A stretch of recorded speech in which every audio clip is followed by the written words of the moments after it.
तो अपने आप को देखने का टाइम नहीं मिला। मिल रहा है कि नहीं टाइम आप लोगों को? टाइम नहीं मिल पा रहा है।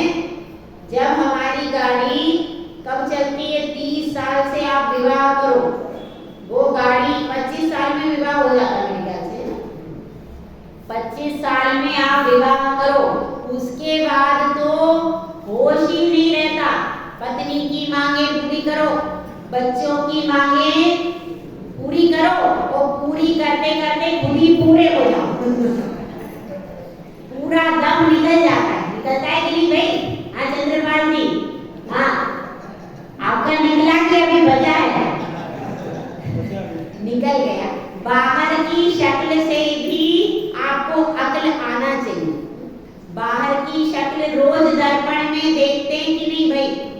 तो उस बाहर की शक्ल से अक्ल यदि आ जाएगी तो जिंदगी सुधर जाएगी। लेकिन बार बार दर्पण में अपनी शक्ल देख करके भी हमको अक्ल आती है कि नहीं आती?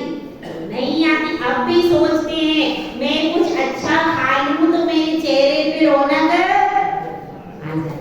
एक उपवास किया, अरे फूल कुमला गया। ऐसी स्थिति है, शरीर में ही हम संतुष्ट रहते। तो अब यहाँ पर आचार्य श्री क्या कह रहे हैं? यहाँ पर किसका प्रकरण चल रहा है भाई? शिक्षा व्रत का। शिक्षा व्रतों का प्रकरण चल रहा है। सामायिक का प्रकरण पूर्ण हो गया। अब प्रकरण चल रहा है प्रोषितोपवास का, और उसमें अब आचार्य श्री आज बता रहे हैं कि शिष्य ने कल प्रश्न किया था कि उपवास क्या होता है और प्रोषितोपवास क्या होता है। तो इसको श्लोक के माध्यम से आचार्य परमेश्वरी बता रहे हैं। देखिए 109 नंबर का श्लोक। चतुराहार विसर्जन उपवासा प्रोषिता सकृत भुक्तिः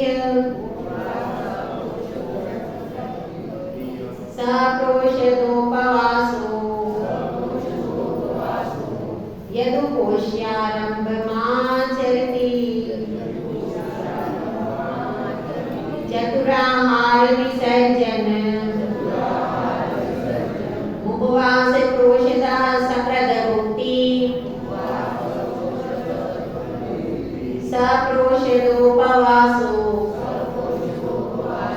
यदुपोष्यारम्भमाचरति। चार प्रकार के आहार का त्याग करना कल बताया था। कौन सा चार प्रकार का आहार बताया था? आसन, खाद्य, पेय और पेय। यह चार प्रकार का, और खाद्य, स्वाद्य, लेय और पेय इस प्रकार से भी आता है। तो ये चार प्रकार का जो आहार है, इसका जब पूर्ण त्याग करते हैं तो उसको क्या कहते हैं? उपवास कहते हैं। तो यहाँ पर यही बता रहे हैं आचार्य श्री कि चारों प्रकार के आहार का पूरा त्याग करना उसको क्या कहते हैं? उपवास कहते हैं।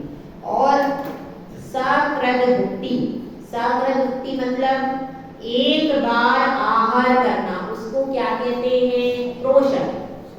जिसको आप एकाशन कहते हो उसका नाम शास्त्रों में क्या है? प्रोषण।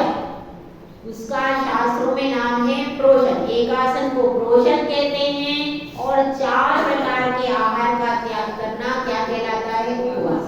इसको बता। तो वह प्रोषितोपवास कहलाता है जिसमें प्रोषद भी हो यानी एकाशन भी हो और उपवास भी हो। जब दोनों चीजें होती है तो उसको क्या कहते हैं? प्रोषितोपवास कहते हैं। और उसमें क्या करना चाहिए?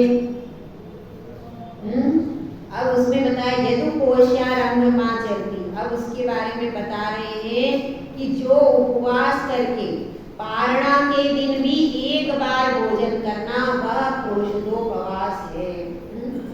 एक बार, अब इसको समझ लें, एक बार और समझ लिया है, एक बार और समझ लेते हैं कि पहले हमने सप्तमी के दिन क्या किया? सप्तमी के दिन प्रोषद किया। प्रोषद मतलब एक स्थान पर बैठकर और अपने को भोजन करना। अब ऐसा नहीं करना, एक व्यक्ति को कहा कि भाई एक आसन करना है, उसने कहा ठीक है एक ही स्थान पर भोजन करना है, कोई बात नहीं। अब उसने क्या किया, सुबह 11 बजे भोजन करने के लिए बैठ गए, ठीक है। अब थोड़ा सा पानी पी लिया, थोड़ा सा पानी पीने के बाद फिर थोड़ा सा आंखें बंद करके बैठे रहे, 10 मिनट निकल गए। उसके बाद फिर आधी रोटी खा ली। ऐसे करते करते बैठे रहे और 3 बजे तक एक आसन हो गया। क्यों, इतना ही तो नियम है, एक ही बार भोजन करना है? ऐसा नहीं करना। एक बार का मतलब है एक बार व्यवस्थित तरीके से बैठ करके जो आप कंटिन्यू भोजन करो। ऐसा नहीं कि एक ग्रास खाया, वो एक बात अलग है, किसी को घबराहट हो रही तो 5 मिनट रुक जाए, वो एक अलग चीज है। लेकिन 5 नहीं, आप तो आधे घंटे रुक गए, वहीं पर टिक गए, वहीं पे एक नींद निकाल ली, उसके बाद हाँ भाई और ले आओ। ऐसा नहीं करना। उपवास का मतलब है एक बार में व्यवस्थित तरीके से जितना आप भोजन करते उतना ही करना। कुछ लोग ऐसा भी करते हैं, कैसा कि भाई आज तो उपवास है, आज एक प्रोषद है, एक आसन करना है, तो शाम का भी भोजन आज कितनी रोटी खाएंगे भैया? 10 खाएंगे। सुबह 5 खाते, शाम को 5 खाते, तो कितनी खाना है? 10। तो अब 10 रोटी खा ली, तो फिर क्या हो गया? फिर अपने को तकलीफ होने लगी, पेट में दुखने लगा, परेशानी हो गई। तो ऐसा काम भी नहीं करना। जितना एक बार में सहजता से अपन भोजन करें। एक आसन करना भी कला है, एक आसन करना भी कला है। यदि आपने ज्यादा भोजन कर लिया है एक आसना में तो क्या होगा? तो आपको फिर पानी नहीं मिलेगा। इसके अनुसार तो शाम को पानी की छूट नहीं है। तो एक आसन कर लिया अपन ने खूब अच्छे से, हलवा पूरी लड्डू सब भर के, फिर क्या होगा? शाम को फिर प्यास लगेगी, फिर आकुलता होगी, तो आप ना तो आपने कोई क्रिया की, ना तो स्वाध्याय कर पाए, ना पूजन कर पाए, कुछ भी कर नहीं पाए। तो इसलिए अपने भोजन को, भोजन में पानी की मात्रा बढ़ा देनी चाहिए। जिस दिन आप एक आसन करो, रोज कितनी रोटी खाते थे? मान लो रोज 4 रोटी खाते थे, तो एक आसन के दिन आप 3 या 2.5 रोटी खाओ और वो बाकी का जो हिस्सा है उसको पानी से भरो। तब आपके अगले दिन, क्योंकि देखिए रोटी के बिना तो आप एक दिन निकाल लोगे, कोई दिक्कत, लेकिन शरीर में पानी की कमी होती है, तब जाकर के आपको दिक्कत परेशानी होती है। तो उतना हिस्सा या तो किसी जूस से या फिर फल खाकर, फल है, जूस की अपेक्षा फल ज्यादा अच्छा, क्योंकि फल में क्या होता है? जूस एकदम डायरेक्ट पेट में जाता है, तो डायरेक्ट जाने के कारण उसका पचना कठिन हो जाता है। जबकि यदि हम फल चबा चबा के करते हैं, मैं नहीं बोल रही, आप उसमें भी पूछ सकते हैं फ्रूट प्रोडक्ट्स वालों के पास, तो वह यही कहते हैं कि आप फल चबा चबा करके करते हैं तो वो पूरा रस भाग शरीर के अंदर मिल जाता है, उसके कारण अब डाइजेस्ट सिस्टम सही चलता रहता है। और एकदम डायरेक्ट ज्यादा ठोस आहार करते हैं तब भी आकुलता होती है। और एकदम लिक्विड फॉर्म भी, यदि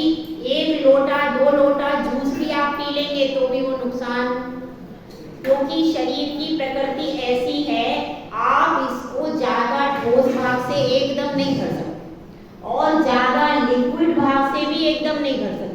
इसमें समामेलन करके चलना पड़ता है। और जैसे साधु आहार करते हैं, आपने देखा है साधु को, सही आहार की विधि क्या है कि आप 1-2 जैसे रोटी के ग्रास लिए ठोस आपने, उसके बाद फिर या तो आप कोई फल खाओ, थोड़े से 2-4 पीस फल के खाओ, या फिर सलाद खाओ, या फिर 1-2 घूंट दूध या जूस पियो। उसके बाद क्या होगा? फिर आपके क्या होगा? वो जो ठोस आहार आपने किया था वह लिक्विड फॉर्म में चेंज हो जाएगा। उसके बाद फिर से थोड़ा सा ठोस आहार करो, उसके बाद फिर से फल अथवा कुछ भी लिक्विड पदार्थ लो। तो इस विधि से यदि हम एक आसन करते तो आपको कभी भी जिंदगी में एक आसन में तकलीफ नहीं होगी, कभी उल्टी आदि की प्रॉब्लम हो ही नहीं सकती। क्यों? एकदम आपने बहुत ज्यादा ठोस आहार कर लिया, परेशानी हो जाएगी। और ठोस आहार कर लिया, फिर आपको अगले दिन आहार करना है तो पानी की कमी से आकुलता, और आपने यदि पानी ही पानी ज्यादा पी लिया तो पेट फूल जाएगा।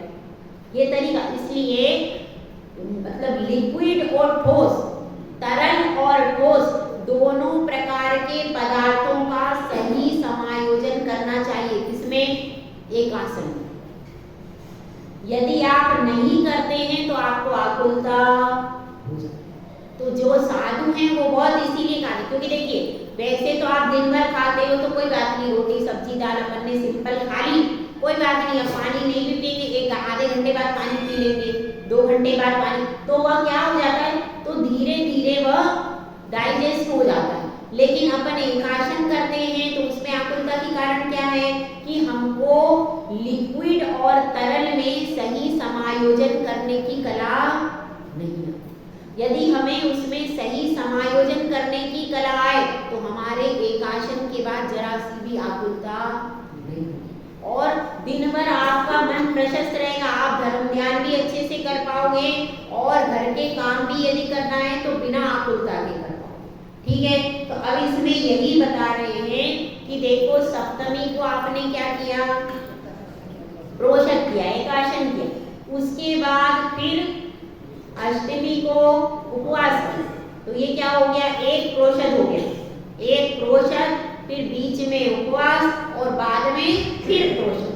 कब, नवमी के दिन पुनः एकासन करना, तो ये क्या हो गया, इसको कहते हैं प्रोषदोपवास, इसका नाम है प्रोषदोपवास।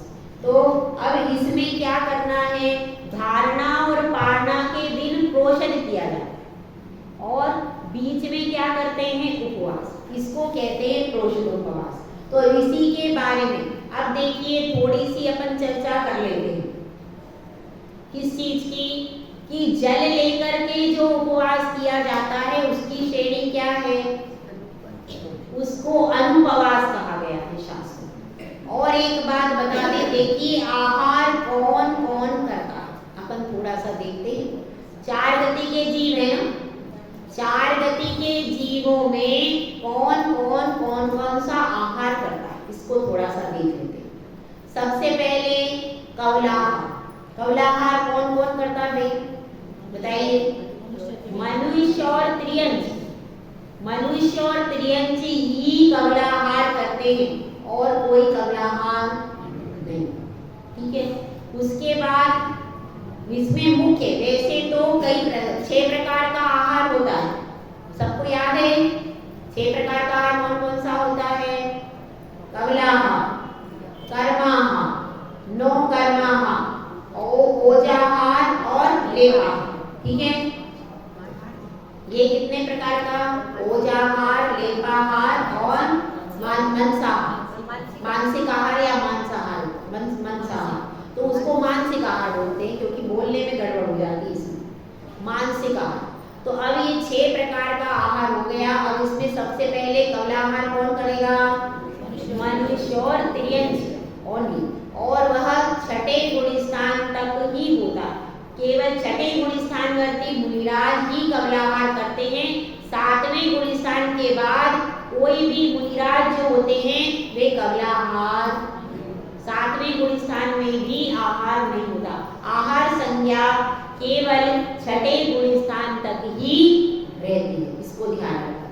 ठीक है, अब क्या हो गया, अब दूसरा आहार कौन सा है, कर्माहार।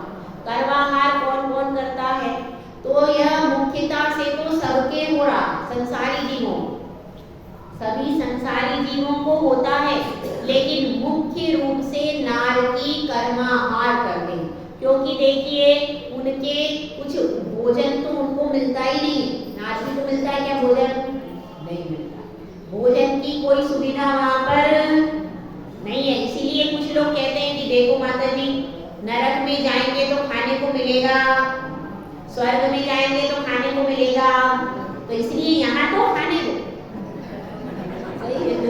सही बात है कि नहीं, अरे वहां तो मिलेगा ही नहीं तो वहां कैसे खाएंगे, वहां एक जगह अमृत मिलेगा, एक जगह तो कुछ मिलेगा ही नहीं, मिट्टी मिलेगी खराब हो गई, तो अब यहाँ पर तो खाना है तो यहाँ पर तो खाना ही चाहिए। तो ऐसा कहना है कि गति यह तरने के लिए नौका है। क्या है? अपने परिणामों को उज्जवल बनाने के लिए नौका कहाँ मिलेगी? मनुष्य गति में। क्योंकि देखिए देव गति में भी सब कुछ है पर संयम नहीं है, वहां पर कोई भी नियम नहीं है। और देव गति के इतने अच्छे जीव फिर भी एक भी साधु के हाथ पर ग्रास, क्यों? क्योंकि उसका कोई नियम नहीं होता और नियम लिए बिना साधु आहार नहीं कर सकता। इसलिए देव लोग कितना ही पूजा उपास कर ले, उपास भी वो नहीं कर सकते। उपास क्यों नहीं कर सकते? क्योंकि उनका निश्चित है इतने काल की आयु है, इतने सागरों के बाद अमृत झड़ जाएगा। जितने सागर की आयु है उतने 1000 वर्ष के बाद अमृत झड़ जाता है। जैसे 33 सागर की आयु है तो 33,000 वर्ष के बाद अमृत झड़ जाएगा और उतने पक्ष के बाद श्वासोश्वास चलता रहेगा। तो वहां पर नियत व्यवस्था। यदि आपने उस पीरियड में मन में भावना भी कर ली कि हम उपवास करेंगे, लेकिन अमृत तुरंत उसका समय हो गया तो वो झड़ जाएगा और जैसे ही अमृत झरेगा वैसे ही तृप्ति, तो वहां पर सहन नहीं कर सकते आप। कहाँ पर? स्वयं वहां पर सहन नहीं हो सकता। ये सहन करना ये कहाँ पर है? सिर्फ इसी कर्म भूमि में मनुष्य और तिर्यंच कर सकते हैं। स्वर्ग नरक में तो सहन ही सहन करना, वहां पर तो कुछ है ही नहीं सहन करने के अलावा। ठीक है, अब ये तो सब ज्ञानी जीव हैं अशोक, ये सब तो अब ऊपर जाएंगे, नीचे कोई जाने वाला यहाँ प्रतापपुर में तो नहीं, यहाँ सब ऊर्ध गमन करेंगे सब। ठीक है, तो अब क्या हो रहा है? अब इसमें अपने को समझना है दूसरा आहार। पहला हो गया कवलाहार, दूसरा हो गया कर्माहार, जो सामान्य रूप से सभी जीवों को होता है, संसारी जीवों, सभी संसारी जीवों को होता है और मुख्य रूप से होता है नारकियों। ठीक है, तीसरा आहार है नो कर्माहार। नो कर्माहार भी समस्त संसारी जीवों को होता है, लेकिन मुख्य रूप से अनंत प्रभु को होता है। कैसे होता है, उसका नाम क्या है? पहले समझे कर्माहार क्या है। कर्माहार का मतलब है कि केवल आप कर्म का फल भोग रहे हो, आप और कुछ भी क्रिया ऐसी नहीं कर रहे जिससे हम अपना उत्थान कर सके, कुछ अच्छा कर सके। केवल जो पूर्व का कर्म बंधा हुआ है बस उसको भोग रहे हैं। तो नरक गति में क्या करते हैं? नरक गति में जो पूर्व का पाप कर्म आपने उपार्जन किया केवल उसको भोगना ही है। वहां पर आप चाहो कि मैं पुण्य कमा लूं, मैं आहार दे लूं, तो दे सकते क्या भैया सुभद्रा जी? क्यों? इच्छा हो रही किसी नारिका के भाव बन रहे हैं उस नारिका के, तो नहीं दे सकते, व्यवस्था नहीं है उसके पास। क्यों व्यवस्था? क्या नहीं, वहां पर साधु जाते ही नरक में कहाँ से साधु मिलेंगे उसको? देखो है? तो उस समय पर कितना ही इच्छा हो भगवान की, अब मैं पूजा करूँ, अब आहार दान दूंगा, मैंने गलती कर दी, अब वो पश्चाताप कर रहा है, तो फिर भी कितना ही पश्चाताप करो, जितनी आयु नरक की है उसको भोगना ही, वह नष्ट। वहां पर सुसाइड का कोई प्रोसीजर नहीं। कहां पर नहीं है? देखो देव गति में और नरक गति में यहाँ पर सुसाइड नहीं कर सकते, तो कहाँ फैसिलिटी है भाई? यही पे फैसिलिटी, यही तो कह रहे हैं, कहते लोग। देखो माता जी, खाने की फैसिलिटी कहाँ है? यहीं पे। सुसाइड करने की फैसिलिटी कहाँ है? नहीं, सारी फैसिलिटी का लाभ उठा। अरे तुम पूजा दान करने की फैसिलिटी का तो लाभ नहीं उठाते हैं, और ये खराब फैसिलिटी का लाभ उठाते हैं। उस एक फैसिलिटी का लाभ उठाओ तो ये सब दुखों संकट से मुक्ति हो जाए। तो वहां पर आप यहाँ पर तो कर सकते हैं कि किसी ने कहा कि भाई अब नहीं, अब जीना बेकार है, हमारा तो जीवन खराब। कैसे होता है जीवन खराब? ऐसे हो जाता है कि किसी का पुत्र मर गया, कब? या तो बचपन में मरता है तो भी इतना नहीं रोते। जब युवावस्था में किसी का पुत्र मर जाए तो उनको लगता है जीवन व्यर्थ है, समय क्यों लगता है? इसलिए लगता है कि वह अपने जीवन को पुत्र से जोड़े बैठे थे। वो ये सोचते थे पुत्र का जीवन ही मेरा जीवन है, ऐसा मानते थे। ऐसा कौन मानता है? मिथ्या दृष्टि। पुत्र का शरीर ही मेरा शरीर है, पुत्र की आत्मा ही मेरी आत्मा है, ऐसा जो मान के बैठते हैं तो उनको वेदना होती है। और जो यह मानते हैं क्या कि पुत्र का शरीर, उसका जीवन, उसके आयु कर्म अलग है और मेरा शरीर, मेरा जीवन, मेरा आयु कर्म अलग है, वे कभी भी आकुलता नहीं करेंगे और ऐसा नहीं सोचेंगे कि भाई पुत्र चला गया, अब मैं जीकर क्या करूंगा, मेरा तो बुढ़ापा बिगड़ गया, ऐसा कहेंगे वो? क्यों? सम्यक दृष्टि जीव तो जानता है भैया उसका आयु कर्म उतना था, उसका शरीर अलग था, उसकी आत्मा अलग थी, उसका आयु कर्म अलग था। अब वह चला गया तो मैं नहीं गया, मैं तो यही हूँ, मेरी आत्मा यही है, मेरा शरीर यही है, मेरा मंदिर यही है, तो मैं अपना जीवन कब जीऊंगा? लेकिन जैसे ही बच्चा उत्पन्न होता है तो माता अपना जीवन भूल जाती है, वह भूल जाती है ये पुत्र ही सब कुछ है, ऐसा मानती, अपने आप को बिल्कुल होम कर देती है। और पिता भी ऐसे ही करता है, क्या कि पुत्र ही सब कुछ है, उसको ही सब कुछ मान लिया और अपनी आत्मा को भूल। जब ऐसी परिणति होती है तो आकुलता होती है। और जो ज्ञानी जीव होता है वह समझता है कि भाई यह संसार तो चक्र है, इसमें एक आता है एक जाता है, ये तो चलता रहता है, मैं अगर आकुलता भी करूंगी तो आने वाला नहीं है। अब वह चला गया किसी और पर्याय में, किसी और माता के पास में है, अब मेरे बुलाने से नहीं आएगा और मेरा अपना जीवन। ये बताइए जब आपका विवाह नहीं हुआ था आपका अपना जीवन था कि नहीं था कि नहीं था? था। तो जब पहले आपने विवाह नहीं किया था, पुत्र की उत्पत्ति नहीं हुई थी, बहू नहीं थी, पोता नहीं था, तब भी आपका जीवन था कि नहीं? तब आप स्वतंत्र थे, अपना जीवन खुद जीते थे, अपनी जिंदगी को अपना मानते थे। तो अब क्या हो गया, आप भी अपना जीवन खुद जी सकते हैं, अपनी जिंदगी को अपना मान सकते हैं ना। लेकिन जब यह पुत्र संतान आदि होती है तो इससे बहुत ज्यादा मोह हो जाता है और इसीलिए जो पहले निकल जाते हैं विवाह के पहले, वे साधु ज्यादा अच्छी साधना कर पाते। क्यों? क्योंकि वह मोह छूटता नहीं। बहुत कम साधु ऐसे होते हैं जो कि घर में पुत्र संपत्ति आदि सब कुछ होते हुए उससे बिल्कुल मोह खत्म कर देते। ऐसे साधु कम होते हैं, बहुत कम होते हैं। लेकिन उसके बाद भी विकल्प कहीं ना कहीं मन में अंतरंग में बना रहता है।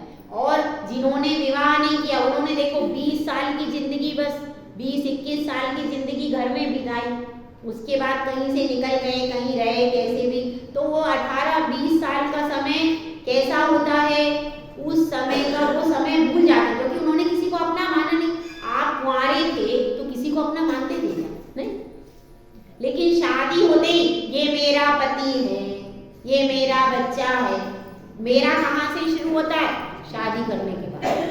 शादी करने के पहले तो कुछ नहीं कोई सोचता, अपने मस्ती में पढ़ाई करी, खाया पिया मस्त।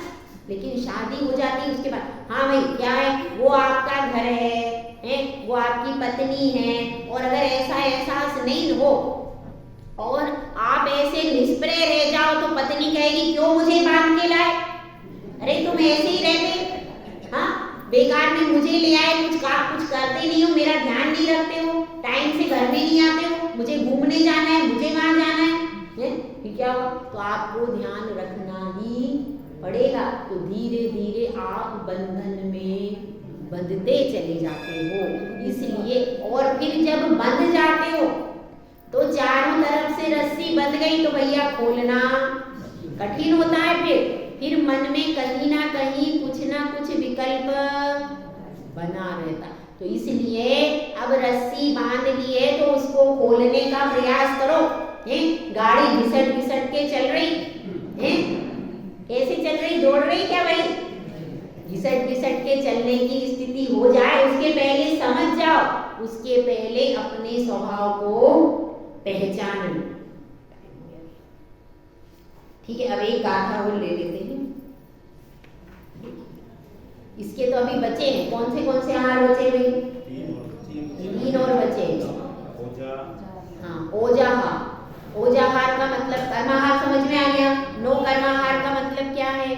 नो कर्माहार का मतलब यह है कि जो शरीर के अंदर अंदर आहार हो जाता है, जैसे अपन उपवास करते हैं, अब उस दिन तो हमने कुछ भी नहीं खाया, फिर भी अंदर अंदर शरीर में शरीर अपनी जो ऊर्जा, अपना जो मतलब विकास है स्वयं अंदर अंदर कर लेता है। वह अंदर से ही पुद्गल वर्गणाओं को ग्रहण कर लेता है, बाहर से उसको नहीं मिला तो क्या होता है, अंदर ही वह पुद्गल वर्गणाएं जो उसकी अंदर रही हुई है उन्हीं को ग्रहण कर लेता है और उसी से अपना काम, जिस 10 दिन उपवास करते, अब इतने से पानी से क्या होता है बताइए? तो क्या होता है उस समय पर, वह शरीर अंदर अंदर सारा अपना सेटलमेंट करता रहता है और सिस्टम को सुचारू रूप से चलाए रखता है। तो इसी प्रकार, लेकिन अनंत प्रभु को नो कर्माहार क्यों कहा?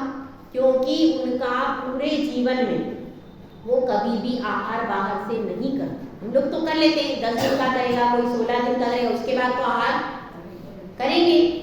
तो जिस दिन हम उपवास करते हैं उस दिन इस तरह की प्रवृत्ति होती है। और वैसे भी यह शरीर का सिस्टम है, अगर बाहर से ग्रहण करो या नहीं करो, स्वाभाविक रूप से भी अंदर का सिस्टम चालू रहता है।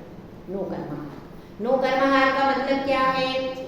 6 शरीर, हाँ, 6 पर्याप्तियां और 3 शरीर के योग्य उद्गल वर्गणाओं को ग्रहण करना, उसको क्या कहते हैं? नो कर्माहार कहते हैं। तो वह नो कर्माहार जो है, वह नो कर्माहार अंदर अंदर चालू रहता। और केवली भगवान को कहते हैं, बाहर से आहार तो होता नहीं उनका, अनंत भगवान केवली का, तो वह उनका शरीर अंदर अंदर सारा कुछ ग्रहण कर लेता, बाहर से आहार करने की जरूरत, इसलिए मुख्य रूप से केवलियों को नो कर्माहार होता है। उसके बाद क्या है? ओजाहार। ओजाहार किसको होता है? पक्षियों को, पशु पक्षियों को होता है ओजाहार। ओज मतलब जो अंडा आदि होता है, उस पर मुर्गी बैठ करके ऊर्जा देती है, उसको ऊष्मा देती है। उस ऊष्मा से क्या होता है, वह अंडा, उसमें से चूजा बाहर निकलता है, तो उसको कहते हैं ओजाहार, जो पक्षी देते। और लेपाहार क्या होता है? एक इंद्रिय जीवों के होता है लेपाहार। वृक्ष आदि में देखने में आता है, वृक्ष आदि जो होते हैं तो उन पर हम क्या करते हैं?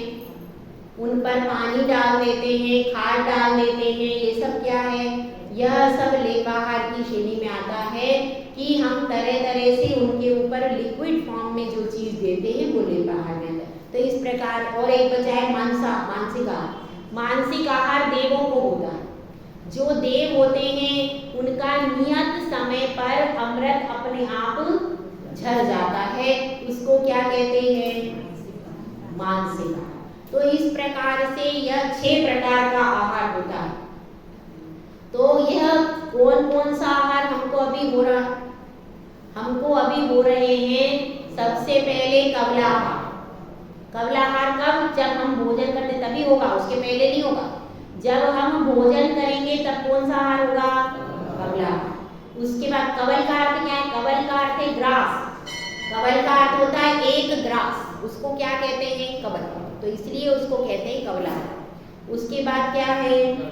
कर्माहार। कर्माहार भी हमको हमारा चालू है, क्योंकि हमारे पास 8 कर्म है कि नहीं है, तो प्रति समय वो कर्माहार चालू है। उसके बाद नो कर्माहार क्या है?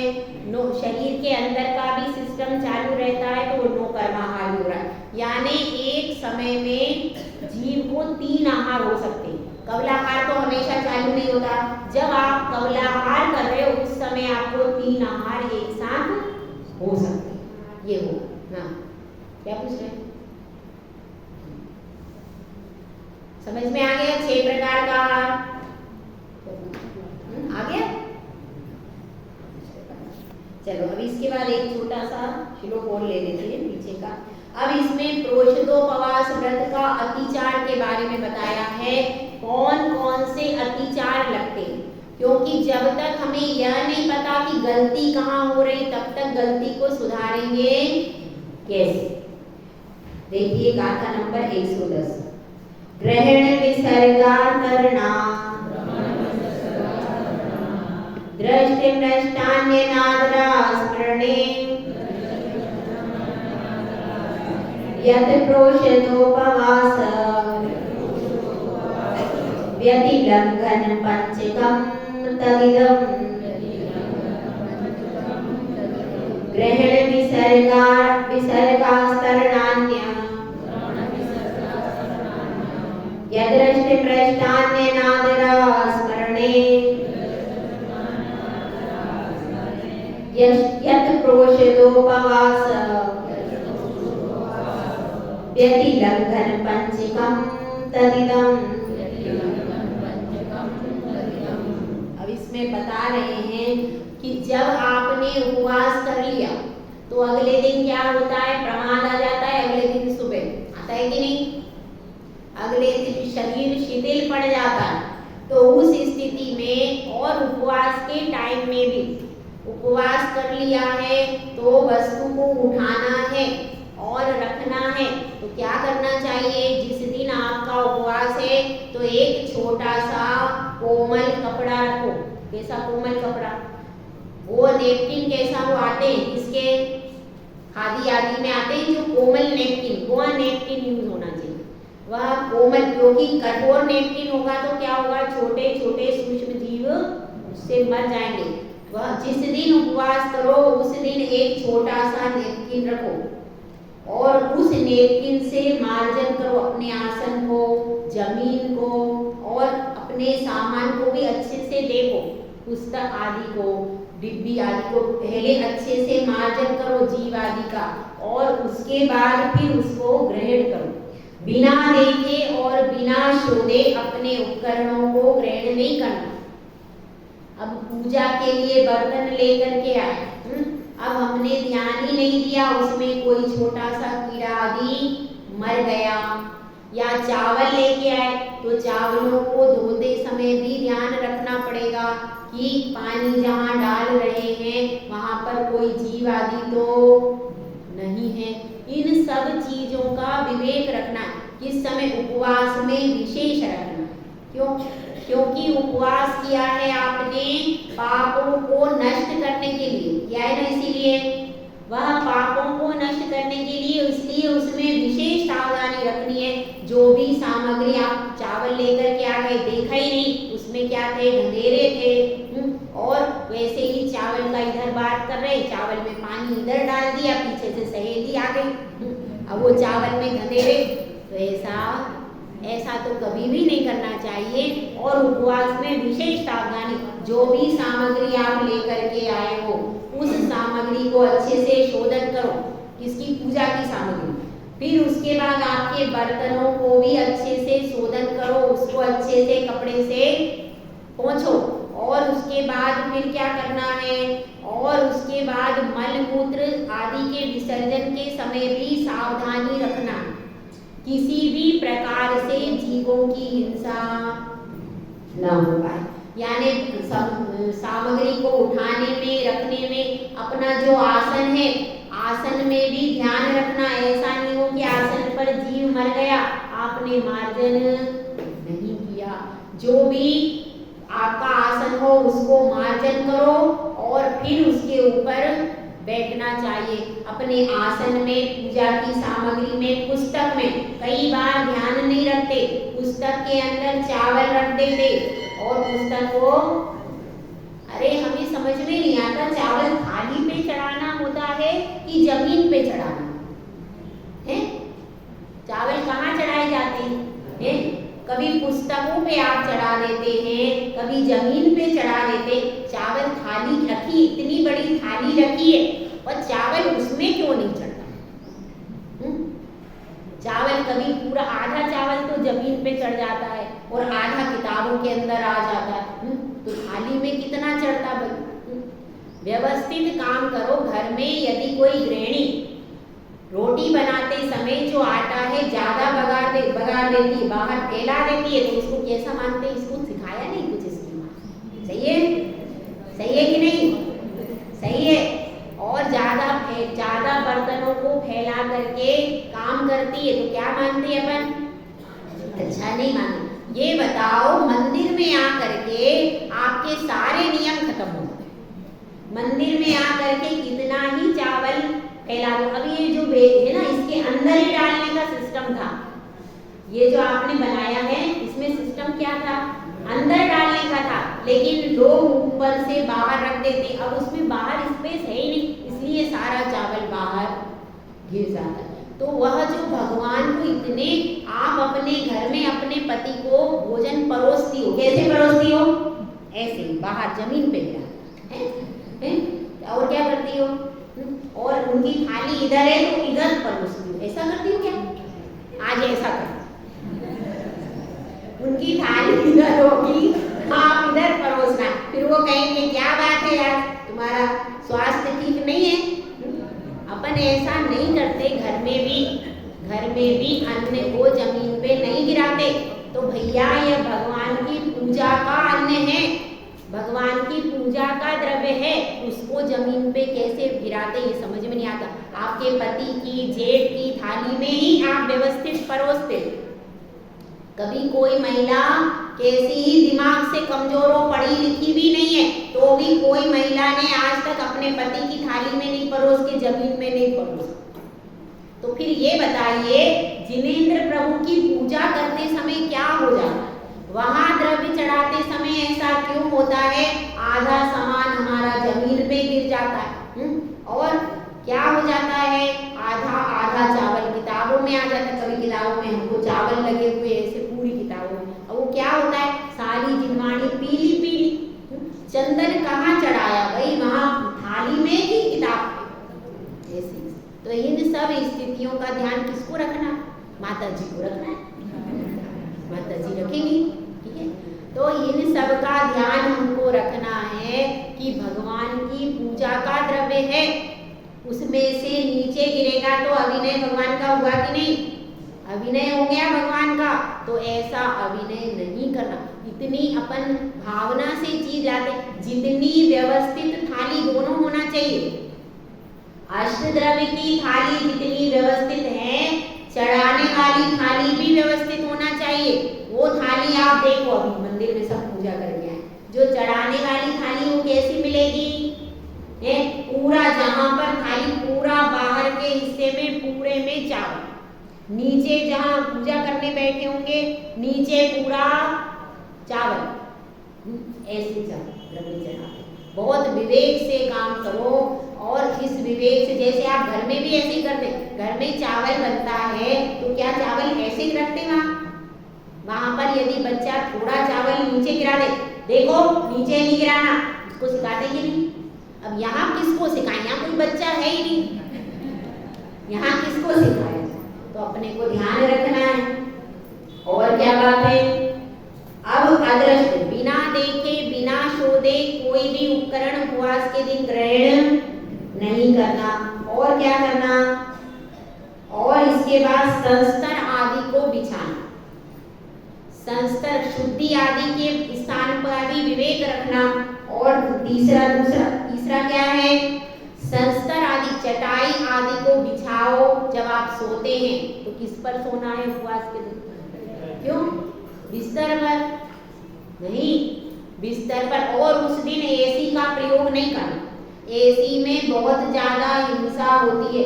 पंखा एक बार फिर भी क्षम्य है, लेकिन एसी का कुछ शोधन नहीं होता है। पंखे का तो फिर भी आप देख लोगे, लेकिन एसी को नहीं देख सकते। एसी में शोधन नहीं होता, उसमें बहुत सारे जीव मरते। इसलिए उपवास के दिन एसी का प्रयोग नहीं करना चाहिए। समझ में आ रही बात? एसी का प्रयोग नहीं करना चाहिए। और बहुत अनिवार्य हो तो एक बार कूलर फिर भी क्षम्य है। बहुत गर्मी हो, गर्मी में तो वैसे करना भी नहीं चाहिए उपवास, तो पंखा एक बार वो भी अपराधी है, पंखा भी नहीं लेना चाहिए कायदे से। तो लेकिन फिर भी अपन ये कहते हैं कि चलो वो एक बार क्षम्य, पर उसमें भी लिमिट में। ज्यादा पंखे के नीचे बैठोगे तो तुरंत प्यास लग जाए, तो थोड़ा बहुत उसका प्रयोग फिर भी क्षम्य, लेकिन एसी और कूलर का प्रयोग नहीं करना चाहिए उपवास के लिए। इसका थोड़ा सा कल ध्यान रखें। और क्या कह रहे हैं, और फिर संस्तर मतलब उस दिन चटाई पर ही सोना चाहिए जिस दिन उपवास हो। जमीन पर चटाई बिछा करके शयन करना चाहिए। और अनादर, जो हमने उपवास किया है उस उपवास को करने में अनादर हो रहा है, किसका? रोषदोपवास करना पड़ता है भाई। अब क्या करें, व्रत ले लिया हमने, तो वो माता जी ने कह दिया और व्रत लो, तो हमने एक नमोकार मंत्र का ले लिया, अब करने तो पड़ेंगे उपवास, क्या करें ऐसा। और क्या है, खाना पीना ही अच्छा है। उपवास करने से क्या मिलता है? किसी को देखो अभी मोक्ष तो जाना नहीं है, तो क्यों उपवास करके शरीर सुखाना, ऐसी भावना। उपवास का अनादर नहीं करना। यदि आप उपवास का अनादर कर दोगे तो फिर आप उपवास कर ही, उपवास के प्रति बहुमान मानना कि आज हमें सौभाग्य मिला है कि हमको उपवास करने का अवसर प्राप्त हुआ। और आयुस्मरण मतलब आयुस्मरण यानी अष्टमी की तिथि थी और हम उपवास, हम भूल गए कि आज हमको एकादश करना है, आज हमको प्रोषदोपवास करना है, भूल गए, तो क्या होगा? फिर बाद में किसी ने बताया, अरे कल थी क्या चतुर्दशी, मुझे तो पता ही नहीं। इसलिए मंदिर में बोर्ड लगा देते, आज चतुर्दशी है, आज अष्टमी है, तो ऐसा लगा दिया। अब आप मंदिर देर से गए या कुछ हुआ और आप भूल गए, हमें पता ही नहीं आज अष्टमी है, हमें पता ही नहीं आज चतुर्दशी, तो क्या होगा? इसको कहते हैं अनादर। ये अनादर हो गए, अनादर नहीं, अस्मरण। क्या कहेंगे?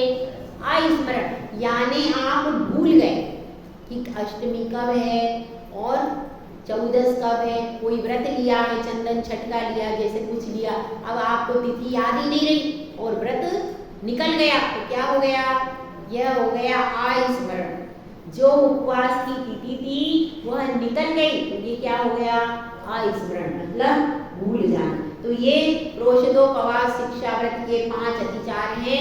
तो हमको विवेक पूर्वक शोधन करके उपकरणों को उठाना और शुद्धि के समय विवेक रखना और अनादर और अस्मरण मतलब भूलना नहीं, ये सब 5 अतिचारों को क्या करना है? नहीं करना। इन 5 अतिचारों को नहीं करके जब उपवास किया जाता है तो उससे सही अर्थों में आत्मा का उत्थान होता है। जय बोलो आचार्य सुंदर सागर महाराज।